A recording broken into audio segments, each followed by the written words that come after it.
ಈಗ ಒಂದು ರೆಡ್ಡಿ ಅವರೇ ತಿಳ್ಕೊಳ್ಳಿ, ಬಿಜೆಪಿನಲ್ಲಿ ಈಗ ಹುಚ್ಚ ಸಂತೆ ನಡೆದಿದೆ, ಜಾತ್ರೆ ನಡೆದಿದೆ. ಮೊನ್ನೆ ನಿಮ್ಮ ರವಿಕುಮಾರ್ ನಿಮ್ಮ ರವಿಕುಮಾರ್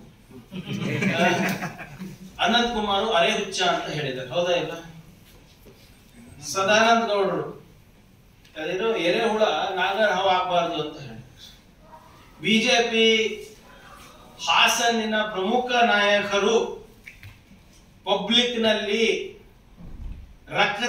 ರಕ್ತದಲ್ಲಿ ಬರೆದು ಕೊಟ್ಟಿ ಯತ್ನಾಳ್ ಅರೆ ಹುಚ್ಚ ಅಂತ ಹೇಳಿದ್ರು.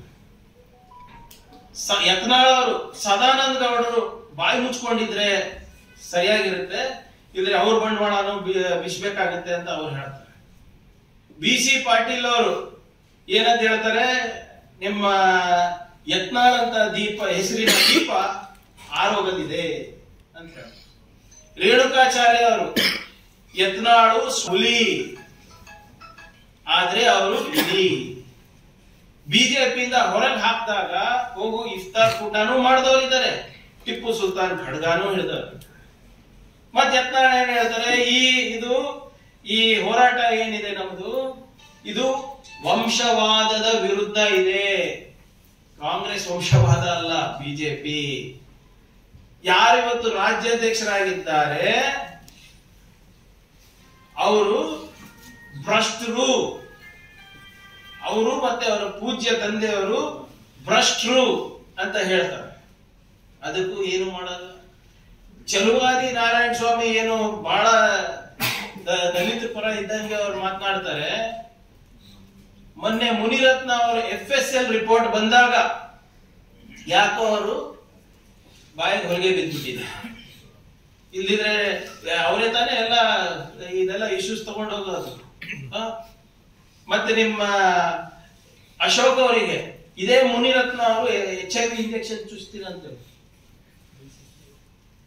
FSL ರಿಪೋರ್ಟ್ ಆಯ್ತು, ಅಲ್ಲಿ ಹೇಳಿಕೆ ಕೊಟ್ಟಾಗಿದೆ. ಇವರೆಲ್ಲರೂ ಇನ್ನೂ ಪಾರ್ಟಿನಲ್ಲೇ ಇದ್ದಾರೆ, ಬಿಜೆಪಿ ಪಾರ್ಟಿನಲ್ಲಿ. ಬಸವಣ್ಣ ಅವ್ರ ಬಗ್ಗೆ ಮಾತಾಡ್ತಾರೆ. ಇವ್ರ ಇತಿಹಾಸ ಇವರಿಗೆ ಗೊತ್ತಿಲ್ಲ, ಇವರು ರಜಾಕರ್ ಇತಿಹಾಸಕ್ಕೆ ಹೋಗ್ತಾರ. ರಜಾಕರ್ ಬಗ್ಗೆ ಯೋಚನೆ ಮಾಡೋದು ಬಿಟ್ಬಿಡಕ್ ಹೇಳ್ಬಿಡ್ರಿ ಅವರಿಗೆ. ನಾನು ಹೇಳ್ದಂಗೆ ಇದು ವಕ್ಫ್ ಹೋರಾಟ ಅಲ್ಲ, ರಜಾಕರ್ ಹೋರಾಟ ಅಲ್ಲ. ಇದು ಬಿಜೆಪಿಯಲ್ಲಿ ವಿಜೇಂದ್ರ ಹಠಾವ್ ಹೋರಾಟ ಇದೆ, ಖುದ್ಕೋ ಬಚಾವ್ ಆಂದೋಲನ ನಡೀತಾ ಇದೆ ಇಲ್ಲಿ. ಇದೆಲ್ಲ ಒಂದನ ನಾನು ಇವಾಗ ಹೇಳಿರೋದು ಕಾಂಗ್ರೆಸ್ ಪಕ್ಷದ ಹೇಳಿಕೆ ಏನ್ರಿ? ಇವರೇ ಜಗಳ ಆಡ್ಕೊಂಡು ಇದು ಇದ್ದಾರೆ, ಇವ್ರ ಇತಿಹಾಸನೇ ಇವ್ರಿಗೆ ಗೊತ್ತಿಲ್ಲ.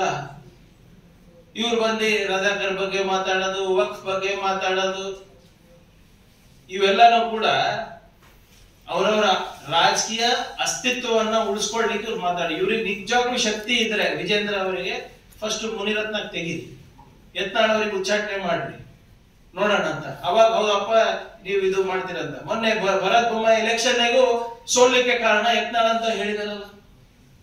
ಇವೆಲ್ಲ ಏನ್ ನಾನು ಉದಾಹರಣೆಗಳು ಕೊಟ್ಟಿದ್ದೀನಿ, ಇದು ಒಂದೂನು ಸಿದ್ದರಾಮಯ್ಯ ಅವ್ರು ಹೇಳಿದಲ್ಲ, DK ಶಿವಕುಮಾರ್ ಅವ್ರು ಹೇಳಿದಲ್ಲ, ನಾನು ಹೇಳಿದಲ್ಲ. ಸೊ ಇದೆಲ್ಲಾನು ಮುಚ್ಚಾಕ್ಲಿಕ್ಕೆ ಇವರು ಔರಂಗಜೇಬನನ್ನು ತರ್ತಾರೆ, ರಜಾಕರನನ್ನು ತರ್ತಾರೆ, ವಕ್ಫ್ ಅನ್ನು ಇಟ್ಕೊಂಡು ಮುಂದೆ ಬರ್ತಾರೆ. ಅಷ್ಟೇ ಇವ್ರ ಕತೆ. ಇವ್ರ ಬಂಡವಾಳನೇ ಇಷ್ಟು.